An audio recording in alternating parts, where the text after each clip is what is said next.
સુરત જઈશું. અમિત આપણી સાથે જોડાયેલા છે. અમિત, જે રીતે એક્સાઇઝ ડ્યુટીમાં જે આ ઘટાડો કરવામાં આવ્યો છે, આ પહેલા કોવિડ વખતે પણ આ ઘટાડો કરવામાં આવ્યો હતો, જો કે એની અસર આમ આદમી પર નથી પડી. હવે આ વખતે પણ ખૂબ જ મોટી રાહત મળી છે, ખૂબ જ મોટો ઘટાડો સરકારે કર્યો છે. લાગી રહ્યું છે આ વખતે આમ આદમીને, આમ જનતાને આ એક્સાઇઝ ડ્યુટી ઘટવાની કોઈ અસર થશે?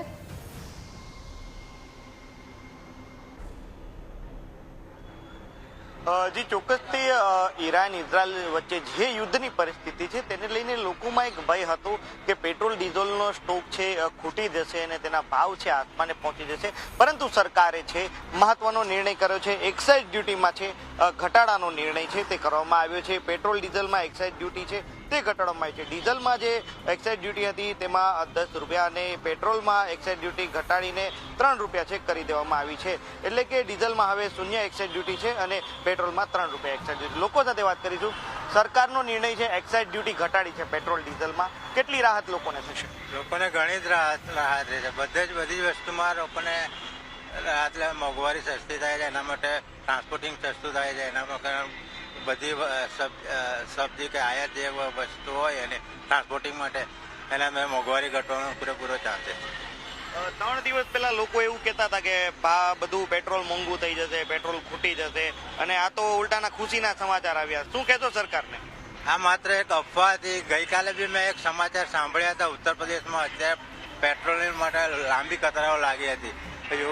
યોગી સાહેબે કીધું હતું લાઇનમાં કે કઈ જરૂર નથી લાઈન લાગવાની, પેટ્રોલ તમને મળી રહેશે.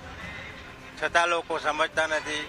પેટ્રોલની રાહત છે અને સમયસર મળી રહે છે, કોઈ ચિંતા નથી. ચોક્કસથી હું પેટ્રોલ પંપના દ્રશ્યો પણ બતાવવાનો પ્રયાસ કરીશ કે એક સમયે આ જ પેટ્રોલ પંપ પર લાંબી કતારો છે તે જોવા મળતી હતી, પરંતુ હવે આ જ પેટ્રોલ પંપ છે તે એકદમ ખાલી છે જોવા મળી રહ્યો છે. માત્ર એકલ દોકલ લોકો કે જેમને પેટ્રોલની જરૂરિયાત છે તેવા લોકો જ આ પંપ પર આવી રહ્યા છે. અહીંયા પણ એક વ્યક્તિ છે પેટ્રોલ પુરાવે છે. માજી, સરકારે પેટ્રોલ ડીઝલના ભાવમાં આજે ઘટાડાનો નિર્ણય એટલે કે એક્સાઇઝ ડ્યુટી ઘટી છે, લોકોને કેટલો ફાયદો થશે? લોકોને ફાયદો તો થશે જ. એમાં કેટલો ફાયદો થાય તો ગણતરી પર આધાર છે. 3 દિવસ પહેલા એક અફવા હતી પેટ્રોલ ખૂટી જશે, ભાવ વધી જશે, તો આ વચ્ચે મોટી જાહેરાત સરકારની, શું કહેશો સર? પૂરેપૂરો વિશ્વાસ છે એ કોઈ દિવસ પ્રજાને હેરાન નહીં કરશે. લોકોને શું કહેશો?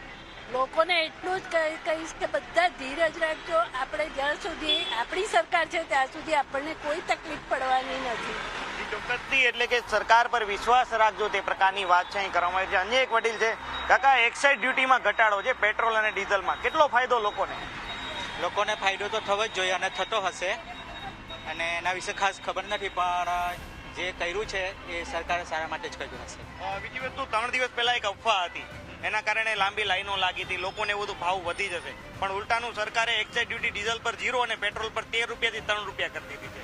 તો હવે શું કહેશો, કેટલો ફાયદો લોકોને? લોકોને ઘણો જ ફાયદો છે, અને આના માટે સરકાર જે કરી રહી છે સારા માટે જ કરી રહી છે. એના માટે બધાએ કોઓપરેટ કરવાની જરૂરત છે. અને બીજું તો કહેવાનું એ કે જે દશરો હતો, જે અફવા હતી એ દરમિયાન આજે અત્યારે તમને જુઓ તો પેટ્રોલ પંપ ખાલી ખુલ્લા જોયો. આજે મને તો પહેલેથી જ ખબર હતી, હું પણ એ અફવાની ગેરમાર્ગે દોરાઈને આવ્યો હતો, પણ પછી મને એવું લાગ્યું કે આ એક અફવા છે, તો હું પછી આ જ પેટ્રોલ પંપથી પાછો ગયો, અને બીજે દિવસે ત્રીજે દિવસે અત્યારે રેગ્યુલર ભરાવું છું, તો મને અત્યારે એકદમ સરળતાથી હું ભરાવી શકું છું. ચોક્કસથી, એટલે લોકો પણ કહી રહ્યા છે કે જે પ્રકારે એક્સાઇઝ ડ્યુટીમાં ઘટાડાનો નિર્ણય સરકારે કર્યો છે તેનાથી લોકોને ફાયદો થવાનો છે, અને લોકો તો એવું પણ કહી રહ્યા છે કે યુદ્ધની પરિસ્થિતિ વચ્ચે સરકાર પર લોકોને પૂરો ભરોસો છે કે સરકાર જે પણ નિર્ણય લેશે તે લોકોના હિતમાં લેશે. જી.